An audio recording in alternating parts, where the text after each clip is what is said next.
When you manage procurement for multiple facilities, every order matters. But when it's for a hospital system, they matter even more. Grainger gets it and knows there's no time for managing multiple suppliers and no room for shipping delays. That's why Grainger offers millions of products in fast, dependable delivery, so you can keep your facility stocked, safe, and running smoothly. Call 1-800-GRAINGER, click Grainger.com, or just stop by. Grainger, for the ones who get it done. If you work in university maintenance, Grainger considers you an MVP because your playbook ensures your arena is always ready for tip-off. And Grainger is your trusted partner, offering the products you need all in one place, from HVAC and plumbing supplies to lighting and more, and all delivered with plenty of time left on the clock, so your team always gets the win. Call 1-800-GRAINGER, visit Grainger.com, or just stop by. Grainger, for the ones who get it done. I couldn't help but notice your pain. My pain? It runs deep. Share it with me.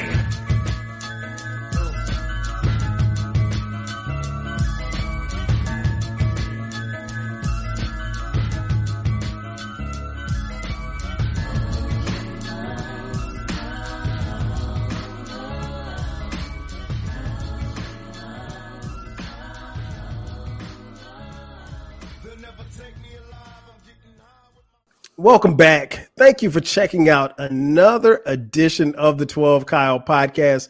I am your boy 12 Kyle, and man, we got a special one here, man. We've been waiting to do this one for a while. If you've been following the podcast, you know that I am a huge fan of the late great Tupac Shakur. Had several podcasts talking about Tupac and talking about Biggie, broken down Tupac's albums. Talked about the classic albums that I think Tupac has produced, and just have, had several conversations about Tupac. And if you follow the podcast, you know that the last time that I talked about Tupac, we did a breakdown of the Machiavelli, Don Columinati album, which I think at the time it turned 20 or 25 years. I can't remember. But anyway, I had my man Q, the sixth man, on, and we chopped it up in detail about that album. And I got the idea to talk about just my thoughts and our thoughts on, what things would be like if Tupac were still alive. So what I did was I reached out to Q and I reached out to my man Manny, and I just simply sent them a text. I sent Q a text, and the text said, hey, come up with 10 things that you think, would have happened if Tupac were still alive. And then I sent Manny a text and said, hey, come up with 10 things that you think that would have happened if Biggie were still alive. And as a result, that is what this podcast is. So what this podcast is. So without further ado, I'm bringing my man back on, Q the six man. Q, what up, man? Yo. What's good, man? Great to be back. We here to discuss, art, my GOAT, Mm-hmm. I don't know if it's yours, but for sure, man, this is definitely a long time coming. I feel like we just always meld with the minds when it comes to Pac, man. There's a certain energy that happens. So I'm very excited for this. Oh no, man, no doubt. And as I mentioned to you guys before, Q is much, much younger than me. I just turned 50. Q just turned 26. So if you do the math, Q was in essence a baby when Pac was alive, when he was last alive. So do you remember me sending the text, and do you still have that text? I do. Okay, cool. So you can read the text or whatever, however you want to do it. But I just, and we sat on this because I wanted to wait before I did both of the podcasts, because Manny and I recorded the podcast already. And I said, well, you know what? I'm not going to release that podcast until I get Q on and scheduling thing. And I told you, just like I told you, I said, man, don't worry about it. I said, we'll do it whenever we can. And so now we're here to do it, man. Before we even jump into that, man, Tupac, when you think of Pac, what's the first thing that comes to your mind when somebody mentions Tupac Shakur? For me, as a person who's been a community organizer and a person who has traveled the country teaching about Black and African history, Tupac Shakur is the last vestige of the Black Power movement within mainstream media in America. And the last actual mainstream pop culture figure who has a real through line connection to the Black Power movement, African liberation, all of that. So, and then on top of that, he just happens to be the most prolific, like, iconographer, you know what I mean? Like, when it comes to the tattoos, or comes to the bandanas, or comes to the thug life, or, you know what I mean, just the bombastic nature of, you know, his interviews, or the repetition of just continuing to put out work after work, the, you know, the impact of what he's done with artists and their output of songs. Everyone does 1,000 songs a day now. That was unheard of when he was doing it, you know. So just the most iconic, you know, maybe not the best lyricist to everybody, maybe not the most thorough lyricist, but that's what I think of. Yeah, I'm with you, man. I think you're right. He wasn't the best lyricist. I don't think anybody would confuse that, but Tupac rapped with such passion. I tell people all the time, like, I think he's the most impactful rapper ever. And I don't think that there's even a close second. And his, you know, untimely death is still being felt throughout hip hop. And then if you take a Tupac, if you take Tupac and make him a tree, there's so many branches that extend off of that Tupac tree. And that you can see even to today in today's hip hop. And so, like I said, I came up with the idea of if Tupac were still alive. And what's funny was I said both you and Manny in the text, like I said, you for Tupac, Manny for Biggie. And Manny was like, all right, bet, I got you. Just let me know when you want to record. You, on the other hand, wrote 10 things out in the text message. And I was like, no, Q, no. I was like, no, just save it for the podcast. So yeah, let's go ahead and jump into it, man. And they don't have to be in any particular order. What's one thing that you think would be happening if Tupac were still alive today? In 2022, because I wanted to like kind of revise it a little bit. So I went back and did for this year, and then if you wanted to just do immediately, like maybe 96, 97. However, it's your show, bro. You got 10, so I'm here for all. Let's do it. I'm thinking let's start with if Vegas did not happen. Okay. Nas was supposed to go to Vegas and shoot the video for Street Dreams. Yes. And I believe Pac told Suge he wanted to do an album with Nas. I think they would have did an album. I think they would have squashed it. And I think that would have set the entire tone for the next 15 years of what hip hop's lyrics and what the actual imagery should have been.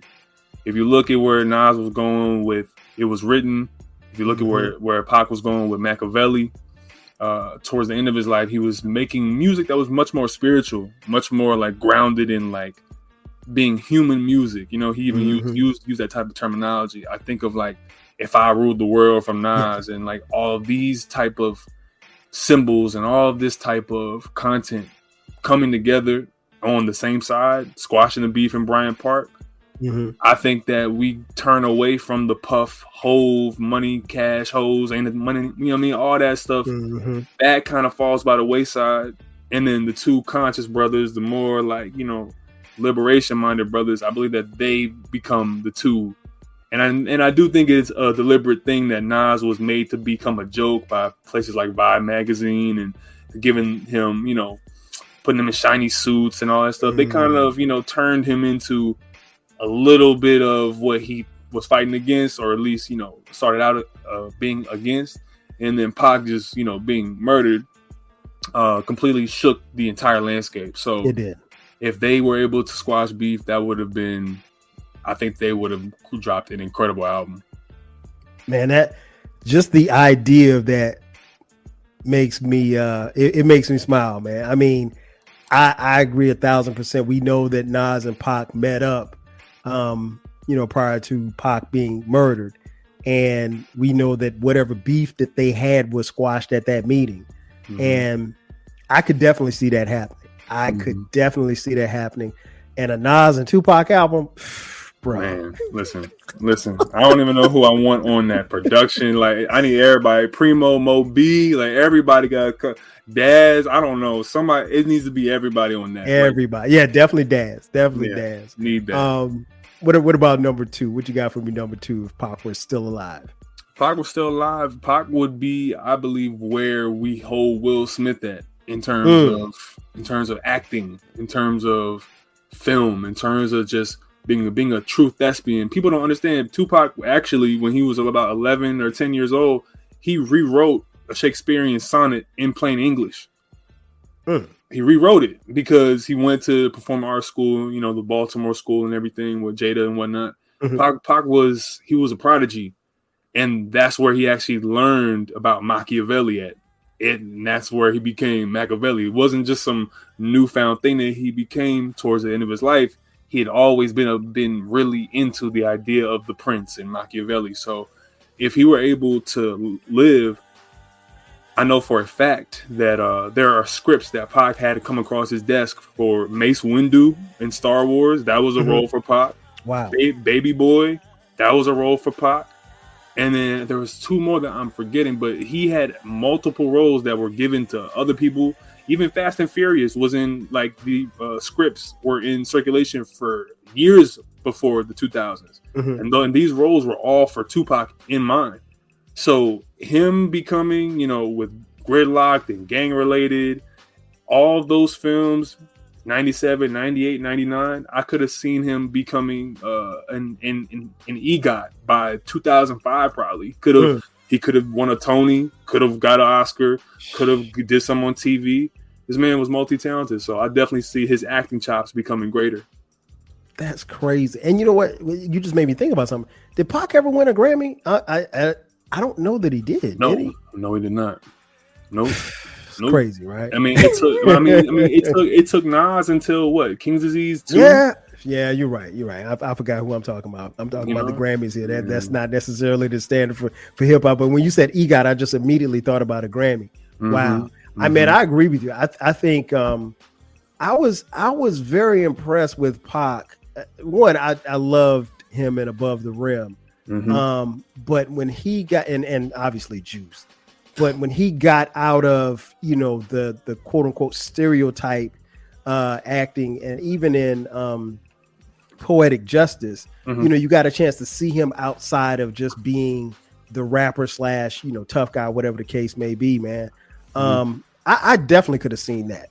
I think that's, and to be honest, when Pac was murdered, that was one of the founding sentiments that people really thought that his career, as crazy as it sounds, because keep in mind, folks who weren't around in 96 when he was murdered, Tupac was the biggest rap star, period. Jay-Z was out, but he wasn't, you know, known like that. Pac was bigger than Biggie at the time, and or just as big, if you will. But it would be the equivalent of, in 2022, 2023, Drake being murdered. The equivalent. So just think about it like that. On that, if God forbid, knock wood, somebody murdered Drake today as you're listening to this podcast. So having that type of talent taken away, and again, the sentiment from a lot of people, particularly those who memorialized him in his death, a lot of people spoke of his acting chops and where they thought he was headed. So I definitely agree with you on that one. What you got for me next? But I mean, let's stick to it, man. Like, you know, even on Machiavelli when he's going at Hove, I don't think Jay-Z's career is the exact same. you too small to fuck with me. You about to step on some toes, Q. You too small to fuck with me. You and little Hawaiian Sophie fame niggas. Like, yo, bro, come on. It's Pac. Like, understand. Like, what you just said is so true. Where people don't understand, he's the biggest star on the face of the planet. Like, this dude, Tupac, has murals. He has streets named after him from Palestine to Germany, from Angola to Marrakech. Like it does not. People like stop talking to me about H to the Izzo. Don't talk to me about, God's plan with Drake. Don't talk to me about all these other, I love hip hop and I love the contributions. Mm-hmm. But if we're talking about people who moved the spirit of our people, there's only a couple of rappers who do that. Talk to them. You know what I mean? There are rappers that can make your body move and dance and girls dance and whatnot. Pac could do that too. And that's why it's so hard for me to look at it when people say, oh, well, Jay would have been him if Pac was still here, because they're just too diametrically opposed in terms of, I think, their politics. I think they're diametrically opposed in what they do it for. Right. And I think that Pac had a much greater ear at the time. He had the masses ear. And but how many copies, you already know, how many copies did Reasonable Doubt sell first week? Compared to like 60,000 maybe. Come on, man.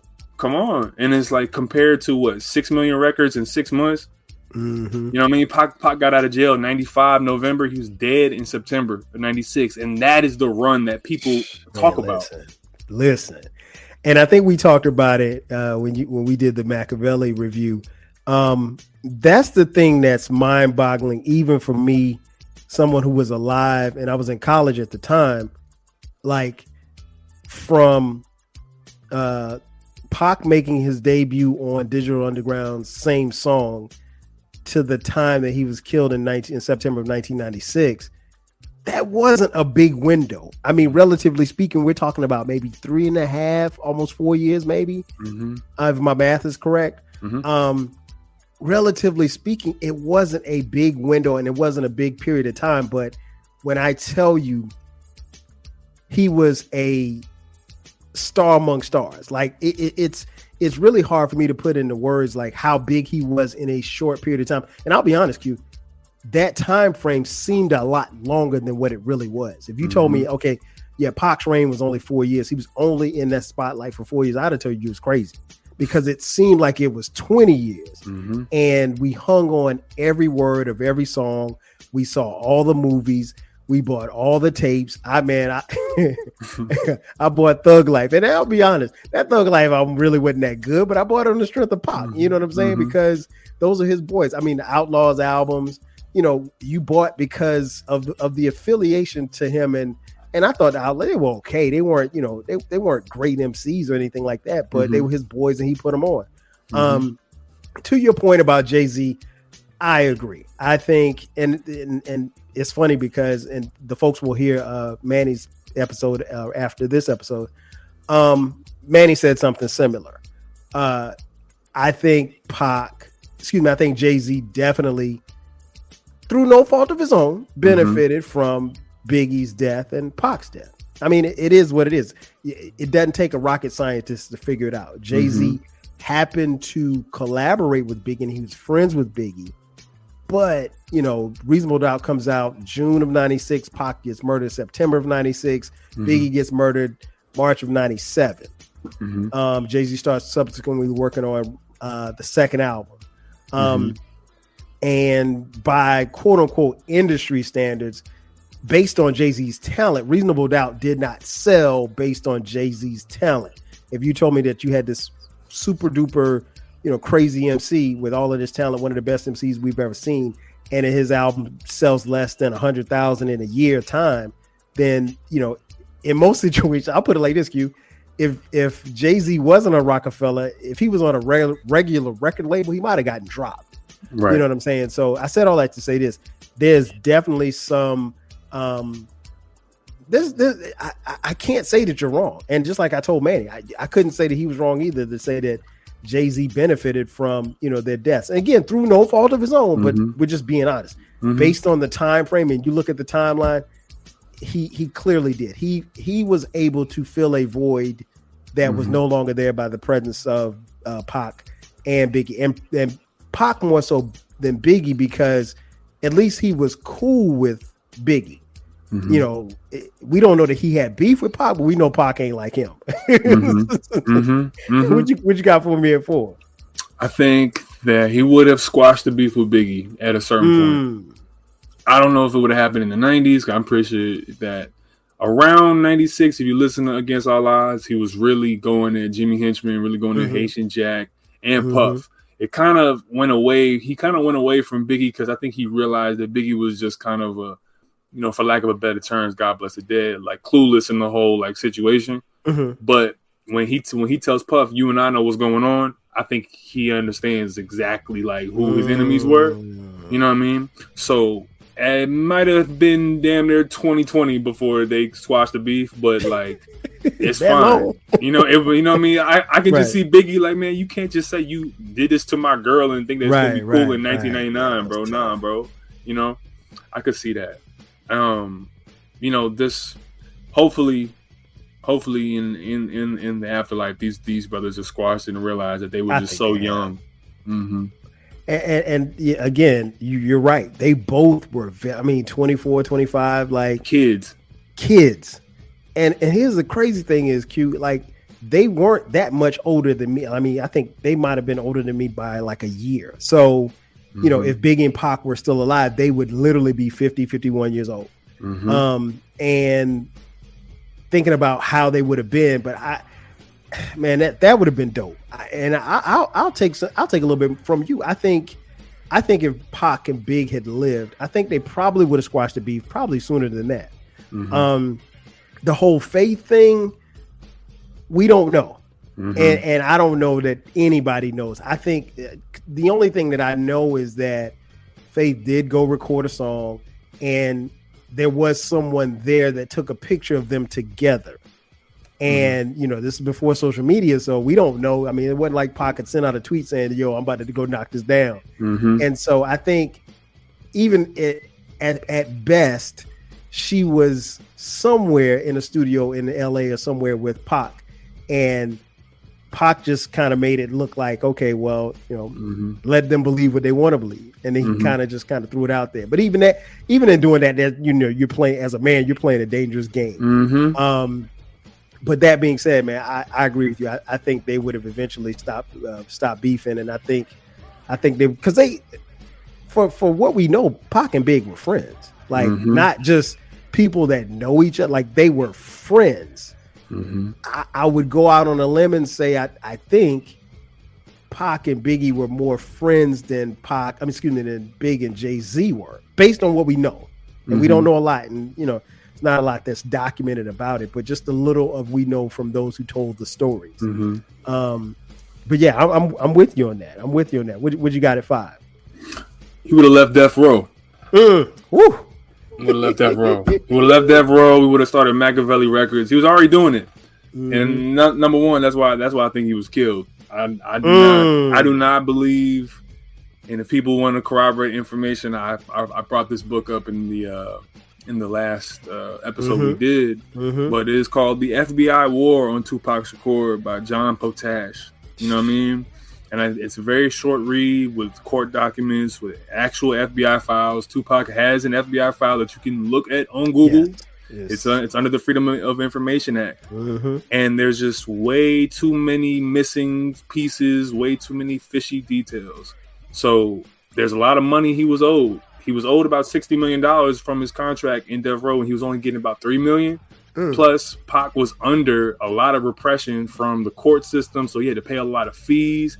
And, it's always so funny how we get these, in my opinion, counterinsurgent narratives about Tupac. If they just want to paint him to be like he was just this violent, wannabe, misguided gangbanging thug who got caught up in the wrong situation because he was so rage-driven. When I don't see that narrative at all. I see somebody who could not leave the state without court permission. Yes. I see somebody who was in the studio 24/7 making all these songs, going from the studio to movie sets and back.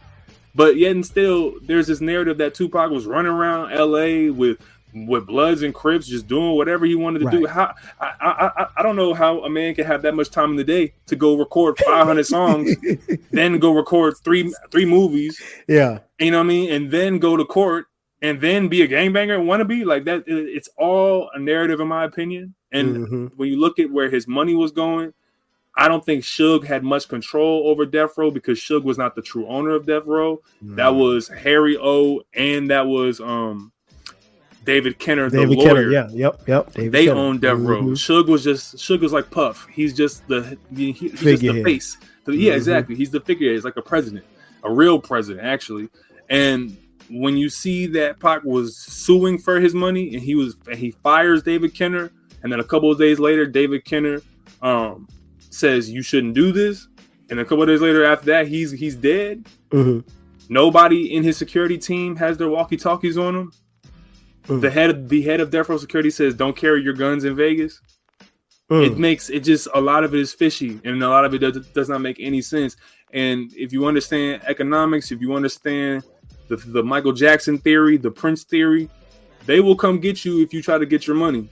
And I do believe that he was trying to leave Death Row, and he should have left Death Row. And he even told his lawyer at the time, while he was in Clinton Correctional, Watai Taihemba, who was actually in the Black Panthers. He was actually a part of the movement. He told Pac, he said, if you sign with these people, I know you're trying to get out, but you're selling your soul to the devil if you do it. And he's like, I know I have to do this, but this is the only play I got. If I don't, I'm a rot in here. He damn sure would have.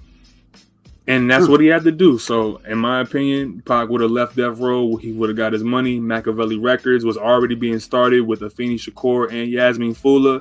Yasmin Fula was Yaki Gaddafi's mother. Yaki Gaddafi's father is Sekou Odinga. Okay.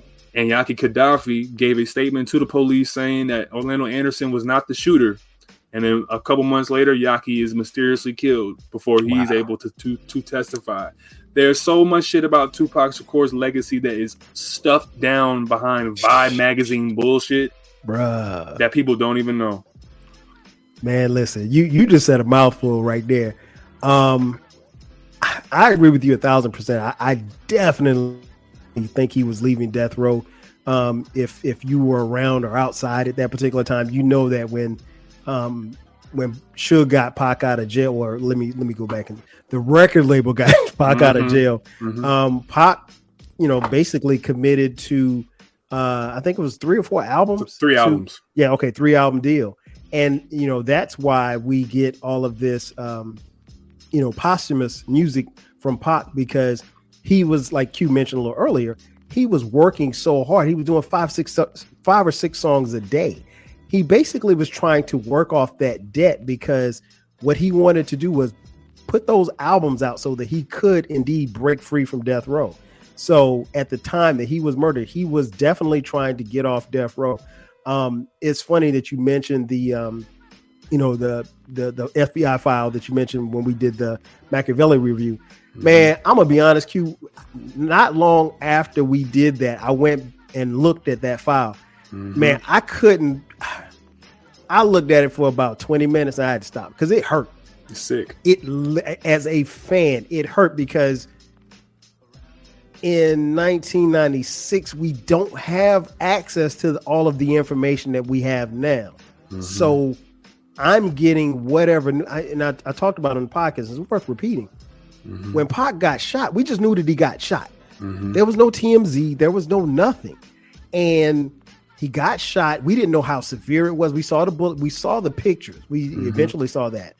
And allegedly Suge had gotten hit, which, but he didn't have any type of hospitalization, because the word was, Suge got shot in the head. And I think they said it was a bullet fragment, but that came out later. So it was, but he never had to, be admitted to the hospital. And then like days later, everything passed and people said, well, oh yeah, he's getting better. And, we got rumors that Pac was actually talking to people. I don't know that Pac ever gained consciousness after being shot, but, and then that Friday rolls around, Friday, September the 13th. I'll never forget it. And they said he's dead. And I'm like, what do you mean he's dead? Like, that can't be, because from the time there was so little information disseminated to us. And maybe, part of it is because of the times, but also because maybe they didn't want us to know. And so, like I said, Q, I started reading that file, man, and I had to stop because it just hurt as a fan, because we felt cheated. We didn't, at that time, you didn't lose your rap heroes. You just didn't. Now, unfortunately, we're in hip hop, we're kind of accustomed to, this one overdosing or that one being murdered. And that's it's sad, but that's where we are because that's where we are as a society. But you know, you didn't lose. So what I'm saying that to say this, when we heard that Pac got shot, we was like, oh, okay. Because you know, it was like that wasn't the first time we had heard that Pac was ever shot. So we thought he was gonna bounce back. Even Biggie said that. You know, Biggie said, well, hey, I heard he got shot. And I was like, again, like, you know, he's gonna bounce back, do some records about it. And he said that in a joking manner, but I get what he was saying because like nobody, when we got the news that he was shot, nobody thought he was gonna die. Nobody. Because and Pac was a strong dude too, first and foremost. Don't get it twisted. But I said all that to say this. I think you're dead on. I don't. There's nothing in me that thinks that Pac was going to stick around at death row to help Suge do anything. Pac had 1 foot in and 1 foot out. And based on the music that we got after he passed, I think we can all see that, you know, his time on death row was going to be limited, and he was moving on to something else. And you know, I think the thing that I always talk about when I talk about Pac is feeling cheated. I think that's part of feeling cheated where I come in at is because I just wanted to see what that other side would have sounded like. What's the post death row Pac sound like?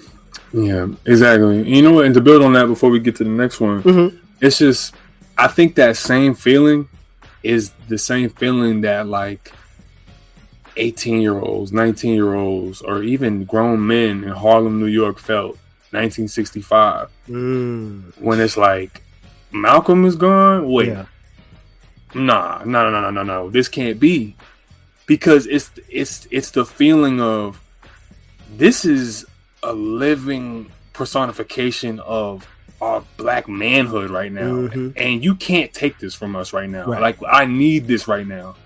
When you have youth who are looking at their big brothers, like when you have people following Malcolm and listening to his speeches, you know what I mean? Pac's cadence when he raps, like I always go back to Shock G when he talks about Biggie, like it's the P.I.P., you know what I mean? Like, you know what I mean? P.O.P., P.O.P., you know what I mean? It's all about the trumpet of like the trumpeter.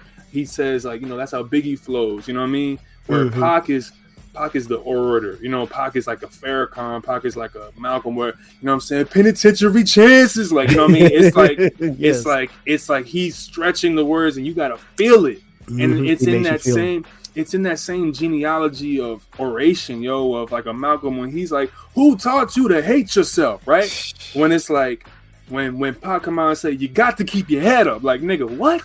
Yeah. Like, this is that same feeling. So it's so much deeper than rap for me.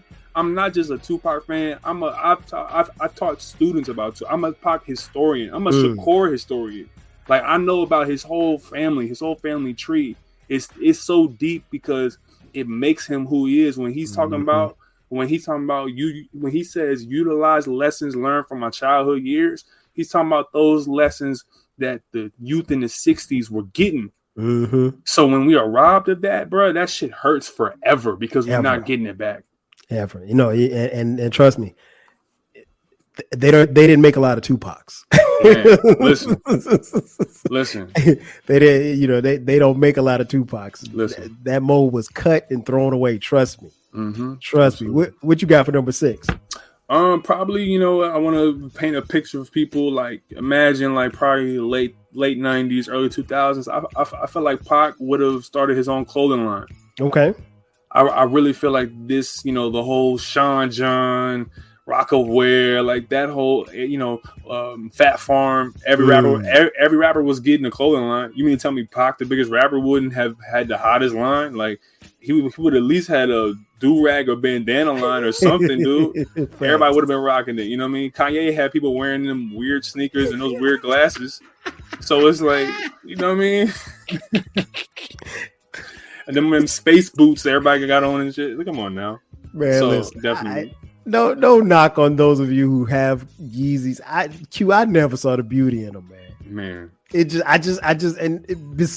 Aside from the fact that they cost like $2,000 for some sneakers that, you know, look like they're about to fall off your feet. Oh man, you cracked me up with that one. Now I'm with you. I think I think he definitely would have delved into the fashion, because at that particular time, like you said, almost everybody was. Wu-Tang had their clothing line.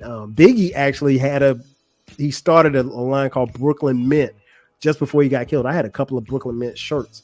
Run DMC had Walkerwear. Almost every and again, folks, what I want you guys to understand is that Pac's last 2 years, 95, 96, this was the thing. Like, as you were moving up and you were able to sell to mainstream, you could keep it street and still sell to mainstream. And Pac was the epitome of that. And given the fact that he was a high visibility superstar, I mean, again, he's not only doing music, but he's also doing movies. That's the thing that Pac had up on a lot of people, because for as popular as Puff was, for as popular as Biggie was, for as popular as Jay-Z was, subsequently, even Nas, they didn't have movie deals. By the time, and again, if we say Pac's window is, 4 years, look at them. You don't just, you don't go from being a backup dancer to a rapper to a movie star. Right. And that happened so fast. So like when people talk about, Tupac and his detractors, I'll put it like that, I always stand on the fact that Pac was doing things on the big screen when nobody else could get on the screen. Nobody. Because even if you think about it like this, Q, you mentioned Will Smith a little earlier. Even at that time, Will Smith had the Fresh Prince of Bel-Air on TV. Was Independent? I don't know. I'd have to look it up and see if Independence Day had been. Okay, maybe Will Smith. But outside of Will Smith, there was no other rap star that was that big on a movie screen. Not even Ice Cube.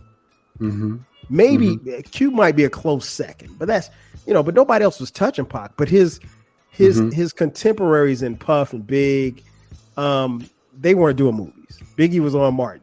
That's about as far as he could go. So yeah, I'm with you. He would have definitely done a clothing line. What you got for 8?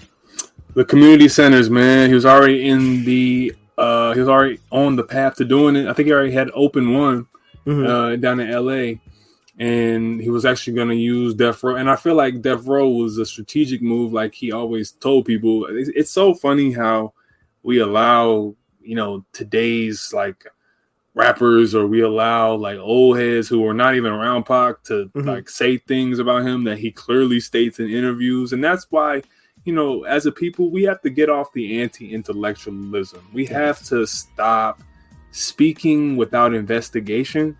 And we have to we should learn to clarify our statements with, I'm unaware if this was said, but in my opinion, that can save a lot. That can save a lot of people embarrassment. I'm not aware if this was said, but I think, okay, cool. Instead of, man, Pac was, stop, dude. Pac opened the community center. He was also going to use that community center to do something for all the kids where it was a part of the Joshua's Dream program. Okay. Where one of his fans had died, and he brought him to a basketball game and whatnot. But he talked to MC Hammer and said, yo, I want to use this moment and make something good out of it. I want to do something where the kids around the LA area, we put on Death Row concerts for them or whatnot, all clean lyrics. We bring food, the parents can come. We do it at the end of every month at the community centers and wherever we can rent out space at. And what we're going to do is all the kids got to bring their report cards. All they got to do is make a C+ average, and they can get in for free. The parents, everybody can shake hands. It's all good. Something like that, a rapper today would be completely either discouraged by their management because, you can't be around black people because that's not good, or they don't like that type of branding of, I'm here for my community. Right. Man, facts. 1,000 facts.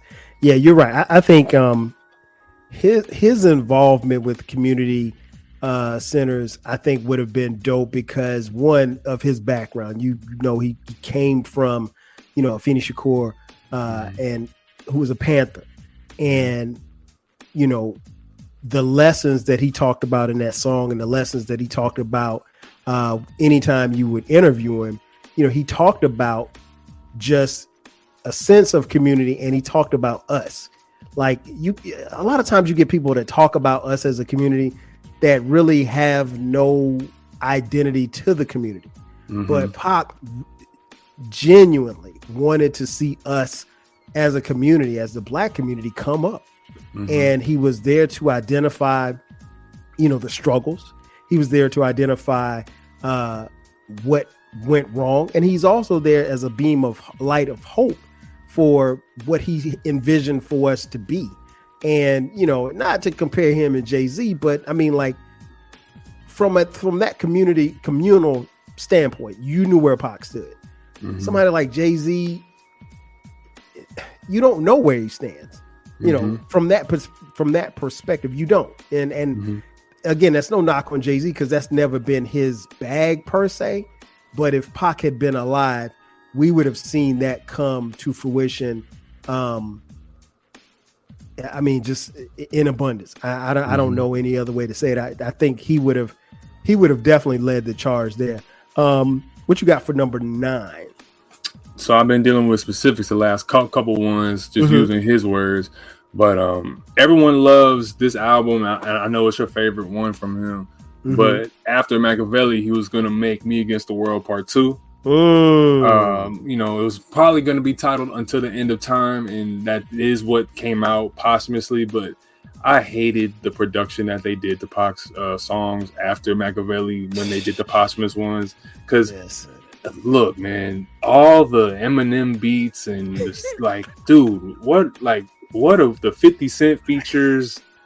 No disrespect, but right. Dude, that's too. You don't need to put anything modern to Pac, and a lot of people don't know. But if you go look at Johnny J's original versions of Tupac's music, Pac's samples were very much so like 5 stair steps, like very much so the 4 Tops. It was very much so Marvin Gaye, very much so Stevie Wonder samples, because he grew up in a household with Afeni and Matulu where they were listening to that music, because that was the music of what the organizers of the 60s were listening to. Earth, Wind, and Fire, all that stuff was, amazing. So, of course, that was, present in his music. You could look at it for Never Call You the B Word Again.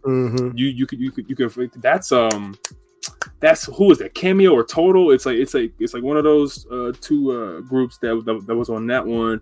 And it's just like all of his original versions have been kind of hidden, and they give us only All Eyes on Me. Is like that they want that to just be his legacy, and it's like, dog, he has so much more. So Me Against the World would have been, I think, epic for the times, and I think that he probably would have made that into a series. Man, listen, I'm with you 1,000% on that. I think I'm much like you. I'm not a fan, and I think I talked about it on that episode. I'm not a fan of the posthumous albums. I think I bought Machiavelli to Dawn. I bought the double CD. Are You Still Down? Yeah, Are You Still Down? That shit was good. And it still bangs to this day. Q, I was done after that. Yeah. I could not bring, and I think at the time, there was a battle going on between Afeni Shakur, who was still alive at the time, and Suge Knight and Death Row as to where the money was going to be going. And I was like, look, there's no way that I'm going to buy a posthumous album if you can't tell me for sure that Afeni Shakur is not going to get money from this. If she wasn't going to get any money for it, I wasn't interested in buying it, because at the time I wasn't sold on Suge anymore. Death Row had come apart. Snoop was gone. Dre was gone.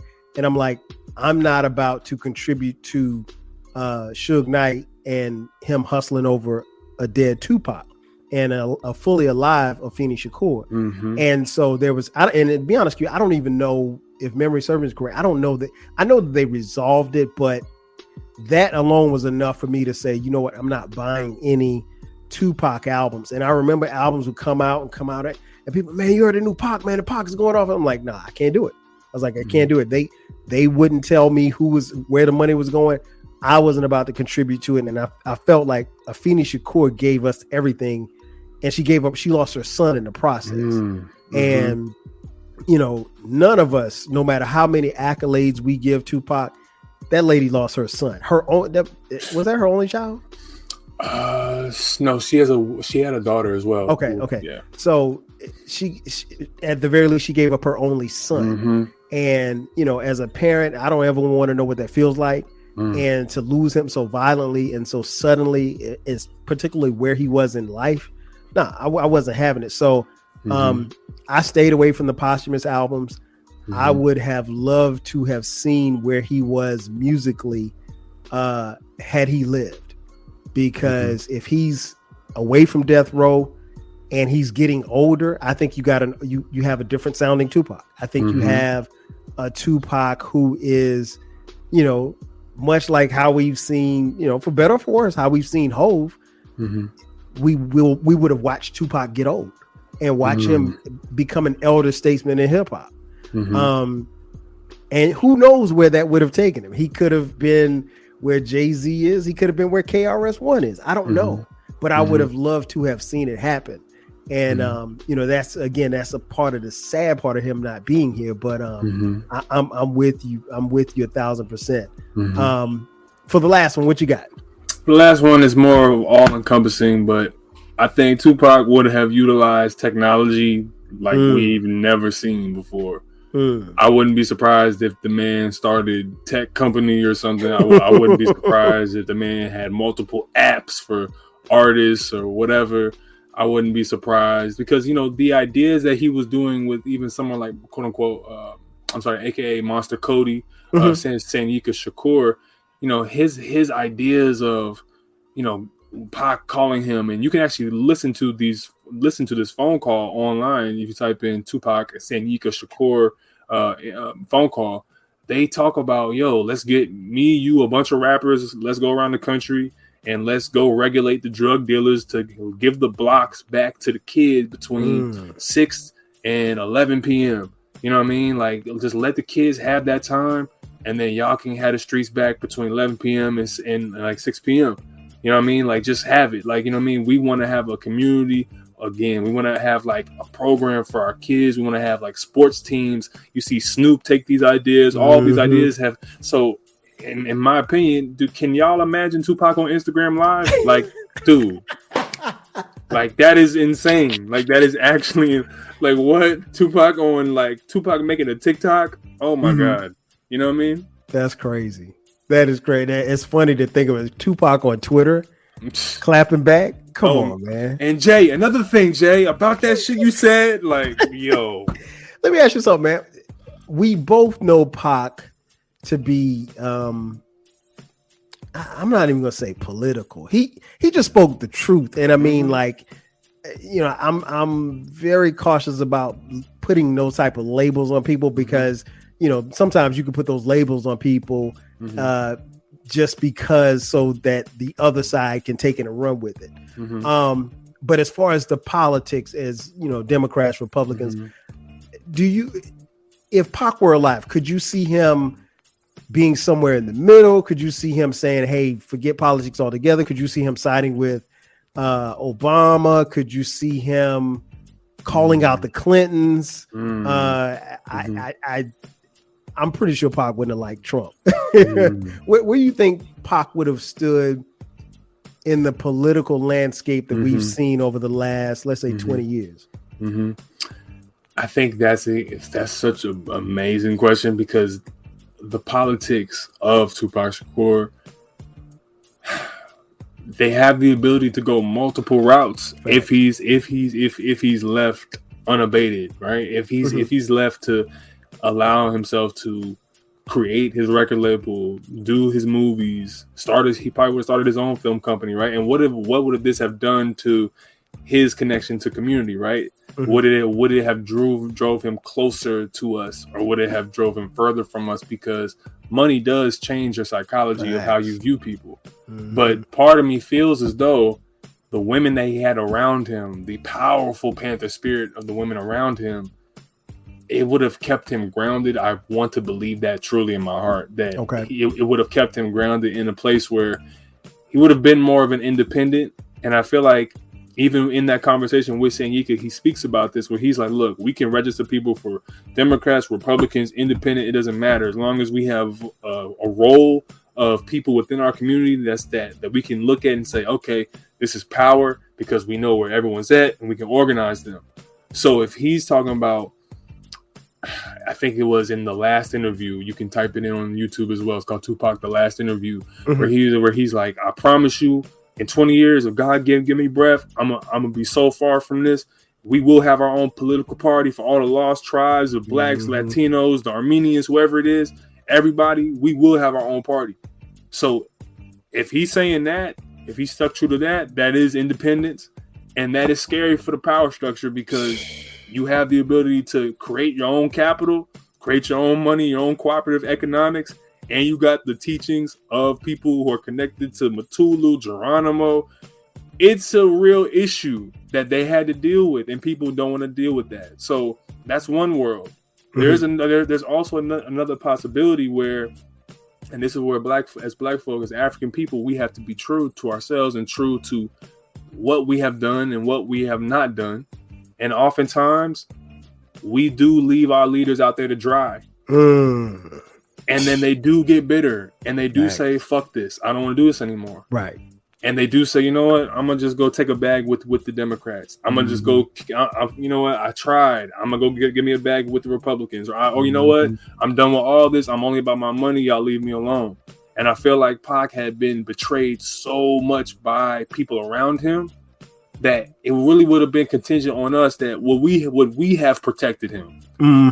Would we have surrounded him and say, no, this is our guy. Like he put on for us. We're not going to let y'all take him down again. We're not going to let y'all, you know what I'm saying, put him in jail again because this is our brother. But if we left him out to dry, like I believe we did Malcolm and like I believe we did King, because if you look at Dr. King's approval ratings within the black community towards the end of his life, when he was going against Lyndon Johnson, when he was going against the Vietnam War, a lot of our professional class Negroes did not like him, and a lot of them turned their back on Dr. King.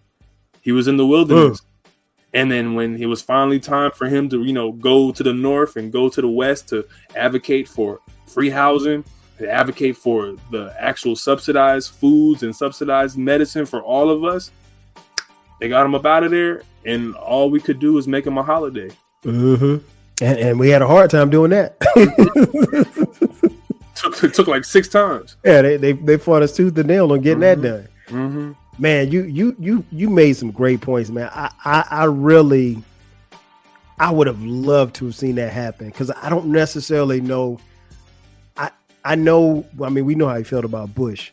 He would have felt the same about his son. I think Pac would have called Clinton out. He would have called Clinton on his shit. He would have created a process of thought for us as a people to say, no, you don't have to run to the Democratic Party. You don't have to run to the Republican Party because they ain't gonna take you, and if they take you, they're gonna take your money and just tell you to keep going. I think he would have supported Obama publicly and privately, but I think he also would have done a better job than we did collectively at holding Obama's feet to the fire for us. Now, granted, I've said this before on other podcasts, I'll say it again, I voted for him twice.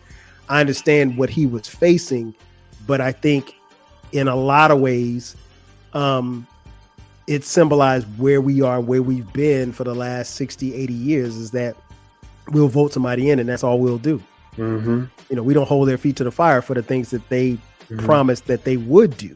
And you know, not to get on the political tangent, Q, but that's been my struggle and my voice for the last 10, 15 years is that I think we have to do that. Now, regardless of how you vote, you know, if you so choose to vote. And the thing is, I think is that we've gotten to a point where people get so disenfranchised that they don't even want to vote because they're like, I'm not about to vote for the lesser of two evils. And then if I do that, I can't even hold this guy's feet or this woman's feet to the fire because they're not going to do what it is because they don't have my best interests at heart.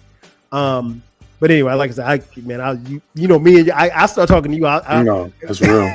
That's real. That's real. We'll go real deep into politics. That's but real. I would have loved to have seen Pac create a political party or at least help establish the grassroots of it. And a lot of, I think, would be founded on the principles of the Panther Party that was established in the 50s and 60s for us as people. And like you said, that type of movement, bruh, it's gonna shake some people up, because that type of movement, if you get enough people, and I don't think that a superstar like Tupac wouldn't have been able to get enough people.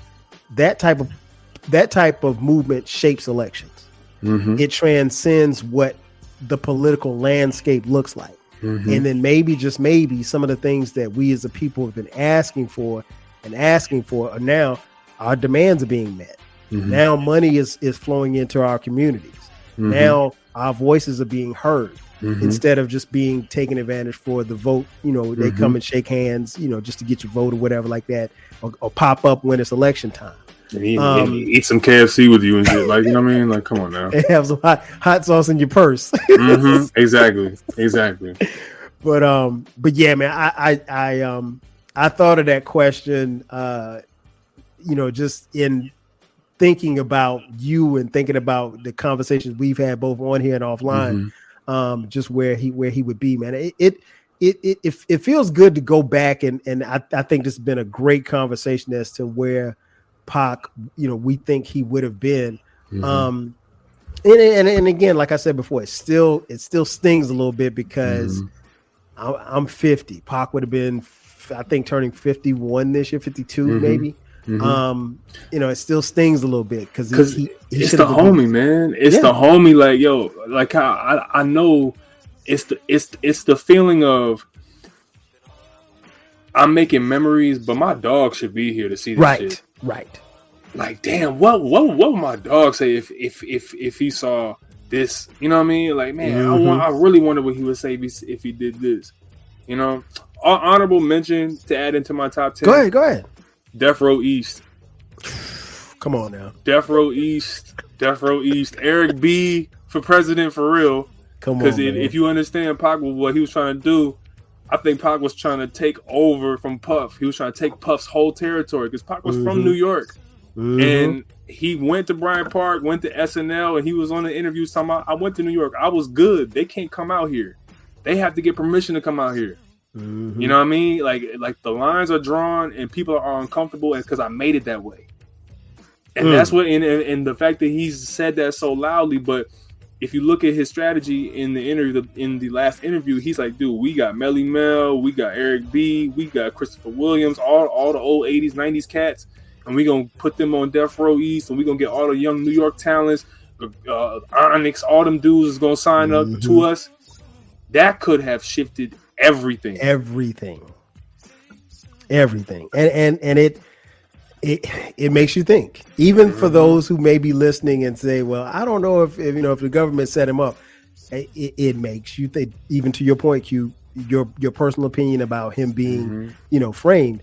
The one thing I do know, just to even piggyback on that, is that, and I said it before and I'll say it again, we do know for a fact on the nights that both Biggie and Pop were murdered, they were being trailed by the FBI. Yes. And the thing that makes all of this really sad is that we don't know who really killed Tupac. We don't really know who killed Biggie. And they could be walking in plain view as we speak. I mean, we think it might be Orlando Anderson, or at least that's what we've been told. But because of the time and the lack of technology and, the sheer nonchalant of a black man being killed on a crowded Vegas strip, they let a lot of stuff slide. I'll just put it like that. Exactly.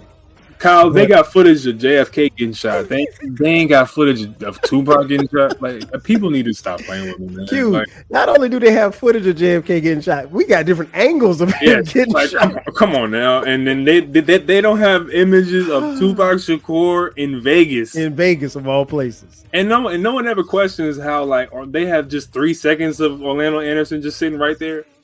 Just that's the only footage we ever see in the lobby is him standing right there. We don't have the image of Pac hitting him, and we have the jumping.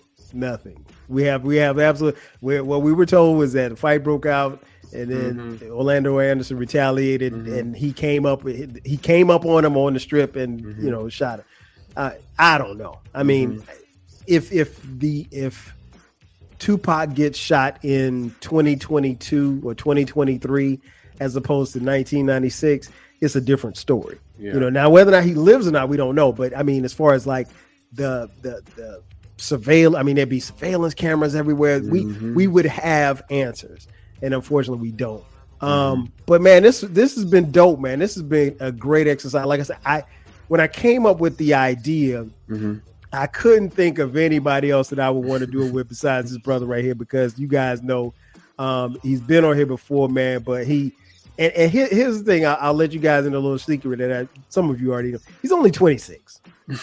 he's a real person, but he's only 26, man. But I mean, a huge fan, and I mean, I knew I had to get Q on here. I told Q, I was like, we'll put this podcast out whenever. And what's funny is that this is coming out in January, and I recorded the episode with Manny in July. So that means I asked both Q and Manny in July of 2022 to do this podcast. And, you know, it's just like, you know, old school hip hop. You know, you say, okay, we're going to go in and record, and we're going to do the record together. We just don't get around to doing the record. But eventually, you know, the record gets done. We're going to cut the record. we going to cut it either way. So, but before we get out of here, Q, man, tell folks where they can hear you, where they can find you. Any information you want to put out, go ahead and do that right now. Yes, sir. You can follow me on Instagram at q.tufluv. q.tufluv. Tough Love. That's my hip hop, you know what I'm saying, moniker. Q is my, you know, name that everybody knows me by. So it's always love. And I want to send a shout out to Kyle for bringing me on, my OG, always dropping game on y'all. And I want to send a Happy New Year to Kyle and Happy New Year to the 12 Kyle listenership and everyone. And make sure that y'all have a safe time tonight. If this comes out, or if y'all still drinking in January, still drink responsibly. So yeah. do that for real. And same to you, man. Absolutely. I told y'all before, you know, that wouldn't be the last time he's on here. We definitely, and we're gonna get back on here and do something besides Tupac. But I had to get this young brother on here, man. You guys check him out. He surprised me. He's got music, but he's a huge hip hop head. And as you can tell, he knows his shit. It's funny, Q. I just thought about it. We did a show, back when the 12 radio show, about hip hop. And that had to be 2016. Yeah, that was my freshman year of college. My freshman year of college, man. Oh man, I gotta try to find that episode. And you know what's funny is on that episode we said, you know what, we got to do an episode on Machiavelli. and then that happened just 7 years after that. Yeah, man. Well, you know, better late than the thing is, when we say we're gonna do it, we're gonna do it. Yeah, for sure. And make sure you guys check Q out too. He's also in Dead End Sports.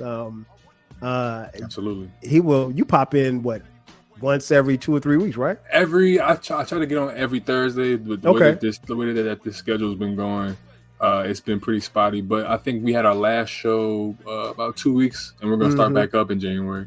Man, I'm going to try.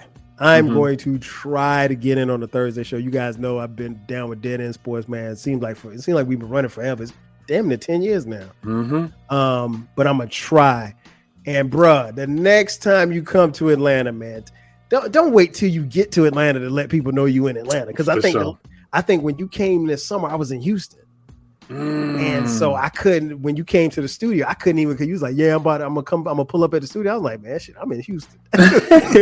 man, Kyle was at Onyx, you know what I mean, getting it in, like, you know what I mean? Yeah, I didn't know that. Like, damn, man. I was like, because we have not physically met, but I mean, I've been running with this cat, man. It's been a nice run, man. But Q, my brother, appreciate you for coming through as always. Much love to you. Much prosperity in 2023 is gonna happen. And like I told you before the show, I'll tell you again, man.